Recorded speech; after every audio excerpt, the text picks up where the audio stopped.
Hello, happy Teach Me Tuesday. I'm Lisa Houston, a clinical nurse educator in the NICU, with today's Teach Me Tuesday, which is our fourth week of March and our fourth installment of New Beginnings. In today's New Beginnings, we are focusing on discharge from the NICU, which really is the beginning of the rest of this baby's journey. I am coming to you post PTO. I put this on so you guys can see my horrible peeling skin because that did happen. But I'm back and refreshed and excited to talk to you today about discharge.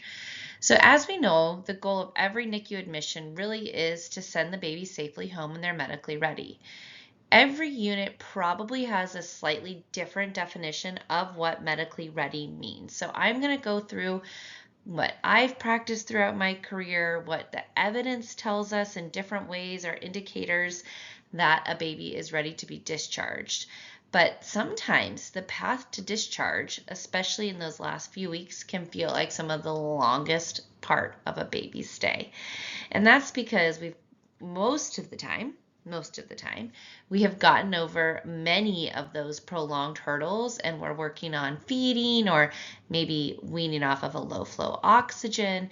And that process where we are working on our taking everything by mouth feedings, whether that's breast or bottle, can feel like an eternity for our families because the babies will do this amazing thing. Well, they'll have a day where they maybe take like 75% PO and then a day where they take 25%, and it almost feels defeating. So if we can explain to them the criteria for discharge and what discharge education looks like from the beginning, we're going to set them up for success. So let's dive into kind of what this means. So when we talk about criteria for discharge, there are key things that our providers are looking for when they're identifying babies that are ready for discharge. More often than not, these are the 4 things that a baby really has to do to be ready for discharge. That's to be able to maintain their temperature in an open crib, be free of apnea and bradycardia, taking feeds by mouth unless another route has been established, such as an NG or a G button, and gaining weight. Sometimes, like I was mentioning, that there's this kind of back and forth on PO feedings. That happens with gaining weight too, where a baby will be gaining a small or minimal amount, or they'll have a day or two of really good weight gain and then they lose some weight. And so our providers will want to maybe keep them a few more days to make sure that they're gaining, or they will need to have subsequent pediatrician appointments. Let's break down these 2 big ones a little bit further. So when can a baby maintain a temperature in an open crib? When is the right time to suggest for a baby to start transitioning? And really, there's evidence out there that tells us that between 15 and 1600 grams, a baby can be ready to transfer to a crib, and that often leads to an earlier discharge. There are a couple of great research articles out there.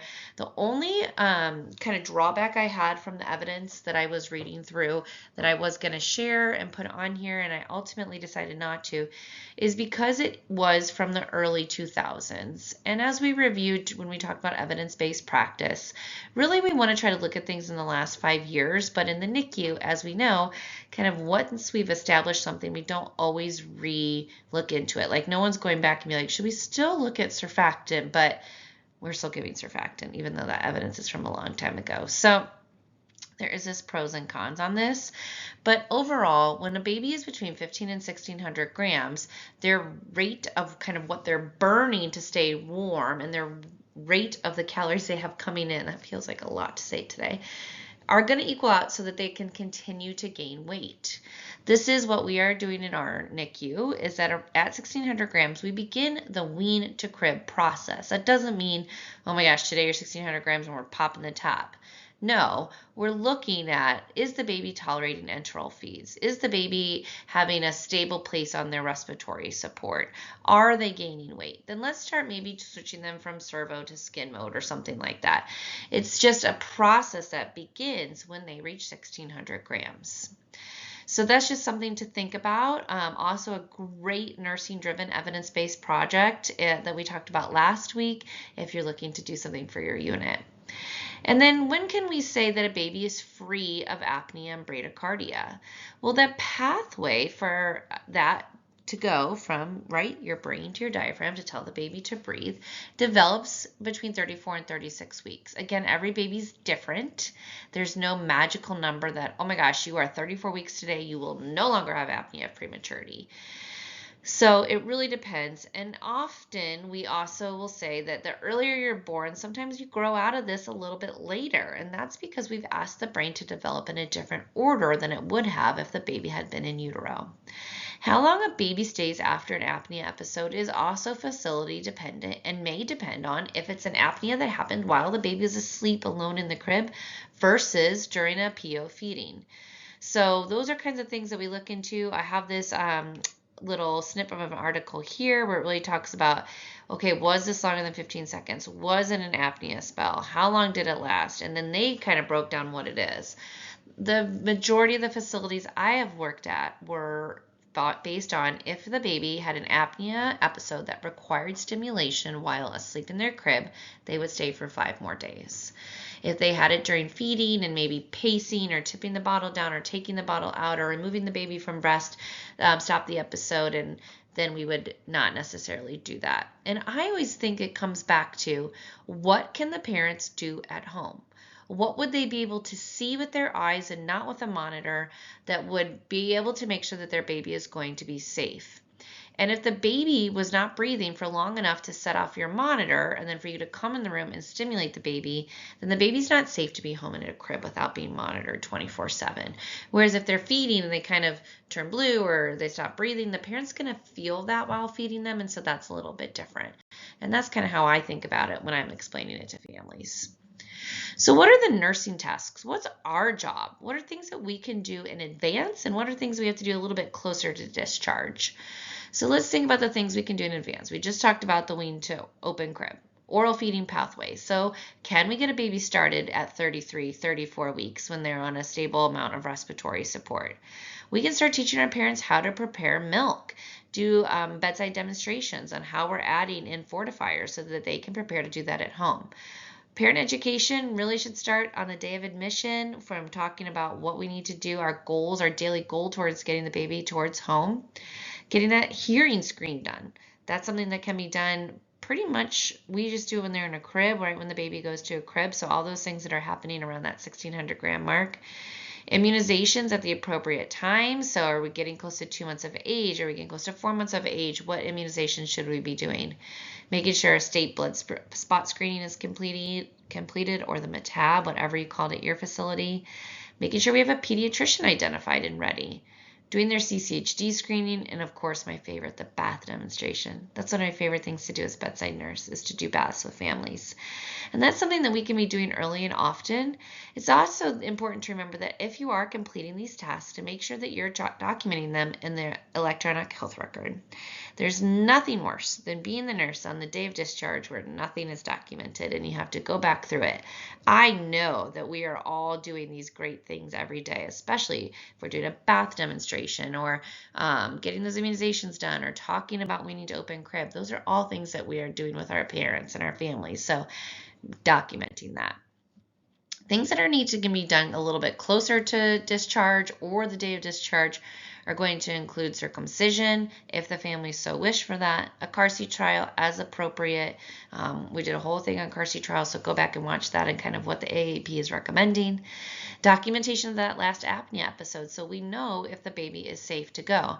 It also goes with caffeine. So when was the last caffeine dose? If your baby, if the baby you're taking care of, the patient you're taking care of, is close to that 34-week mark and maybe just got off caffeine but is doing really great with their PO feeds, or maybe they're a 36-weeker who had to get a one-time loading dose of caffeine, they need to be off that caffeine for a minimum of 5 days before they can go home. So keep in mind of those things. Having home supplies ready, whether that's oxygen, a ventilator, feeding materials, feeding pumps, whatever it might be, home monitors, making sure that that's ready and that education is set up with the companies. Remove the NG as appropriate and do a full PO trial. Make sure that the baby's going to take enough. Put them on the dreaded NICU nurse schedule of PO ad lib. PO ad lib is tricky when you have 3 feeding babies, just 3 feeding patients, because it's so tricky to know when they're going to eat. But in a place where we really see the parents as the primary caregivers, if they're going to be there, it will be manageable. But I always am like, oh God, I have 2 PO ad libbers today. Medication education, even if that's as simple as going home on vitamins, making sure that they get their breast milk picked up on their way out, and of course, scheduling all their follow-up appointments from their pediatrician to any follow-up clinic they may be going to. So parent education really should begin on the day of admission. One of the most common questions we get as bedside nurses is, when will my baby go home? I kind of have what I call my elevator speech as an answer to this, and that's to start with the question of, well, what was your due date? And for most people, they're going to answer that by saying, oh, is this far in the future? For some people, it could be the day that the baby is admitted. So it is a tricky question, but so let's talk about what your due date was. Okay, so if you're today, today is, what is today? March 26th. And your due date is May 15th. So we should say, you could assume that your baby's probably going to go home in the month of May. And as we get closer to your due date, we'll have a better understanding of what we're going to do. Celebrate those small milestones. So your baby's on room air, or your baby took their, we were able to remove their CPAP and get to high flow today. All of these things are steps towards discharges. Talk about those tasks that the baby has to do in order to leave. So what we just talked about, the baby has 4 jobs, right? So they have to wean to open crib. We're going to do that around 1,600 grams, around. So once they're 1,600 grams, we're going to have a better idea. So if they're born at 400 grams, we know we got a while till we get to 1,600 grams. We said we needed to be eating all of our food by breast or bottle, PO feeds, unless there's another arrangement. So babies don't consistently do that until about 34 weeks. So again, that's a marker of when we might be getting closer to discharge. Apnea prematurity resolves around 34 weeks. So again, we're getting to this place where we are seeing, hey, are we ready to be discharged? And then, of course, gaining weight. So those are the 4 tasks that the baby really has to do. And so giving them these things to kind of think of, hey, what's going to be next for my baby? What do I need to be looking forward to? What could I be paying attention that's going to kind of trigger me like, hey, it's going to be, time to go home soon. So what does parent education look like? As I was making this slide, I kind of kept adding to it, and I was like, I could probably add to this all day. Let's just get to the main things. So safe sleep is huge. I think safe sleep is such an important one that we as NICUs, as NICU nurses, are having a tricky time with, because we use developmental positioners that parents aren't going to be using at home. So making sure that we're removing those developmental positioners in a safe amount of time, that the parents have learned how to put their baby to bed safely on their back with no extra things in the bed, and having them ready for knowing what safe sleep is, the right temperature in their house, not to be sleeping in their car seat or swing or bouncy. Oral feeding. What does safe oral feeding look like? How much should they be taking? How can we know that a baby is doing well at the breast? What does a good breastfeeding look like? Those things should be starting from the minute the baby takes a bottle or does a breastfeeding. So we are starting early and often. What are the signs and symptoms of illness? What should the parents be looking for at home? I've had parents ask me, like, so do I take their temperature every 3 hours like you guys do? And I was like, oh, no, you don't have to do that. We just recommend you dress them in one more layer than you're wearing. And then from there, you can monitor when you first get home to make sure that they're transitioning well. The signs and symptoms of illness, of course, like watching for fever, lethargy, changes in behavior, obviously excessive vomiting, excessive sleepiness, etc. The bath, there was a period of time where I did bathe my kids like every day as a part of a bedtime routine. And now I'm like, when's the last time you had a bath? So really reminding them that babies don't do a lot to get stinky unless you got a big spitter. So wipe downs, knowing when you can get the cord submerged, etc., are going to help kind of parents know what to do with baths. Take it in developmental class if your facility has something for that.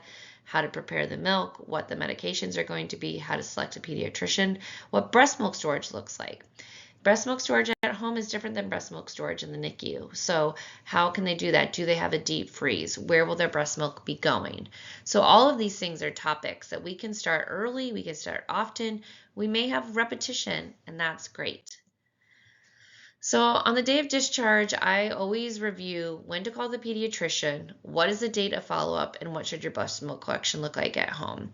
The parents, I do think, get to that kind of this state of like, okay, someone's been helping me, and if I needed to pump, I'm pumping while they're feeding the baby, etc. So kind of knowing what does a routine look like if a mom is going to be continue pumping while also breastfeeding and bottle feeding, and how can we help support that breast milk collection. And then making sure that we're confirming the parent education. Have they done a return demonstration for those key things such as medication preparation, formula or breast milk preparation, bath demonstration? Have they been able to show back what they have learned? Have they stated that they understand? They've confirmed, I understand when to call the pediatrician. I know what to look like for signs and symptoms of illness. I know what back to sleep looks like, how to put my baby safely to sleep. And then signing that after visit summary or the AVS to confirm like, this is what we've gone over. These are the key education points. And I understand that I have been given the opportunity to ask questions and to have a meaningful discussion regarding what happens next. So discharge from the NICU is a complex process, whether the baby is there for 1 day or 1 year. We do have 1-year celebrations in our NICU, which is fun. Every family deserves the time and energy to receive and process the information. So the repetition is a big one. I do think that, we get to this place sometimes where we're like, oh, they know that, they've heard me say that, but really repeating over and over. I discharged a mom from our NICU and us a couple of years ago, and we have these discharge folders and with information in them, and she had 2 babies already discharged from our NICU, kind of in subsequent, it was like about every 15 to 18 months, and she was like, I got it. And so we were able to go quickly through the discharge education. Not much had changed. We went through some updates. We talked about the car seat and back to sleep. But for the most part, she was well versed. Whereas other families, this could be their very first baby, their first time changing diapers, their first time giving a baby a bottle, obviously first time breastfeeding moms. So there could be a lot to go over. But know that this is where their real journey begins, that this is their new beginning, to be at home, to have their family around them where they are going to grow and to thrive. So thank you for joining me for the month of March, where we talked about 4 new beginnings. I hope you have a great Tuesday, and I will see you next week for our April. It's just going to be a one-off, no special thing for April. But it's been fun doing this new beginnings. It is officially spring, so fun to celebrate this springtime and new beginnings with you. Have a great day.